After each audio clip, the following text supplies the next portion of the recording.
नमस्कार पेंशनर्स मित्रों। National council JCM की बैठक का इंतज़ार हम लोग कर रहे हैं। कुछ लोगों ने बोला जेसीएम में आपको हिस्सा लेना चाहिए, वो तो अब दिन बहुत पीछे रह गए। हाँ, कोशिश करते तो वहाँ पहुँच सकते थे। जेसीएम 2 तक हमने निश्चित तौर से 2 लोगों को खुद पहुँचाया, चाहते तो खुद जा सकते थे, लेकिन हमें लगा कि ये प्लेटफॉर्म हमारे लिए है नहीं।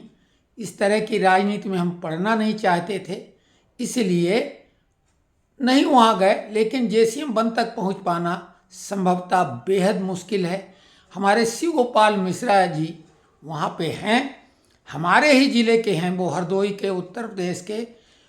एक सज्जन ने बोला कि शिव गोपाल मिश्रा जी से बात करो, आपको बताएं हम वाकई में कोशिश कर रहे हैं कि हम उनसे बात कर पाएँ।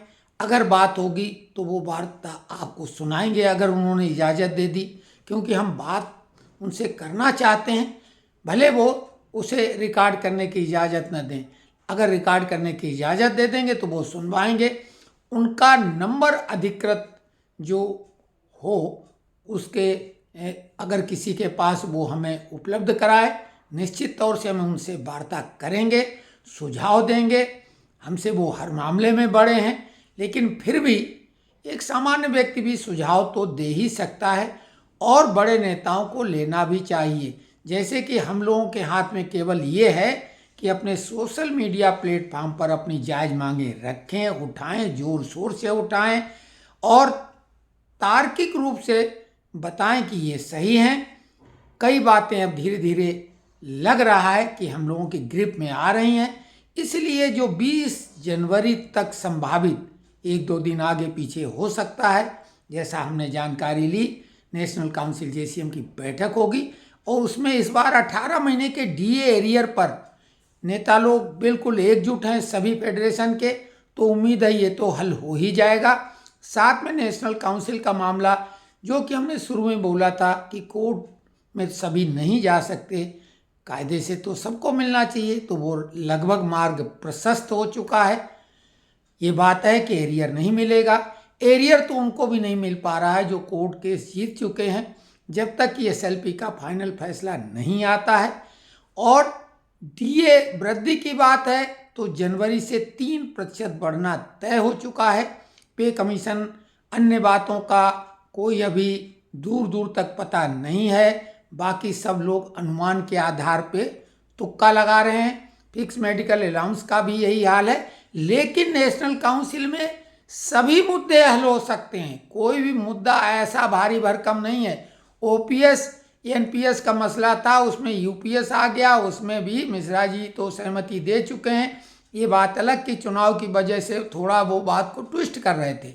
तो सबसे बड़ा मुद्दा तो ओपीएस का था, जो कि उन्होंने लगभग मान लिया है। तो बाकी मुद्दे छोटे हैं, सरकार उनको मान लेगी, चाहे वो कम्यूटेशन का हो, नेशनल इंक्रीमेंट का तो हो ही चुका है लगभग हल। बाकी कुछ हिस्सा जो एरियर वाला है वो कोर्ट से होगा।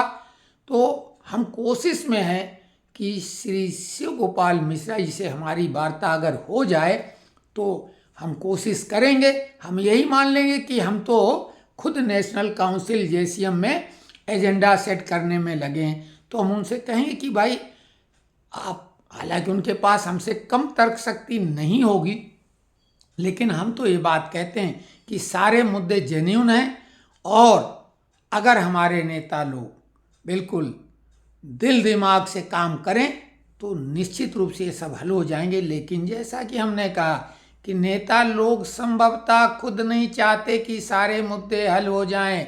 मुद्दे खत्म तो नेतागिरी खत्म। नेताओं की आवश्यकता पड़ती ही क्यों है, आप खुद समझदार हैं। तो नेता लोग नहीं चाहते हैं कि समस्याएं खत्म हो जाएं, क्योंकि जिस तरीके से गरीबी जानबूझ के बरकरार रखी गई, समस्याएं छोटी से बड़ी बनाई गई, समाज में फूट डालने की कोशिश की गई, सारी समस्याएं जिनकी आलोचना होती वो देन किसकी हैं, राजनीति की, नेताओं की। तो खैर, नेता कोई भी हो, स्टाइल तो वही होती है। छोटा वीडियो बनाया, कमेंट्स करें, कल उस पर वीडियो बनाएंगे। चाहते थे और बड़े वीडियो बनाने का, लेकिन समय का अभाव है हमारे पास भी, क्योंकि हम बहुत व्यस्त हैं इस समय। कहाँ कैसे वो बाद में चर्चा कर लेंगे। लेकिन ये है कि जो कोई भरोसा करता है तो हम उस भरोसे को तो नहीं तोड़ते हैं। इसलिए व्यस्त ऐसे कामों में जिससे हमारा कोई व्यक्तिगत न तो स्वार्थ है न लाभ है। लेकिन हाँ, अगर कोई विश्वास करके हमको कहीं उपयोग करना चाहता तो उसके लिए हम तैयार रहते हैं। धन्यवाद।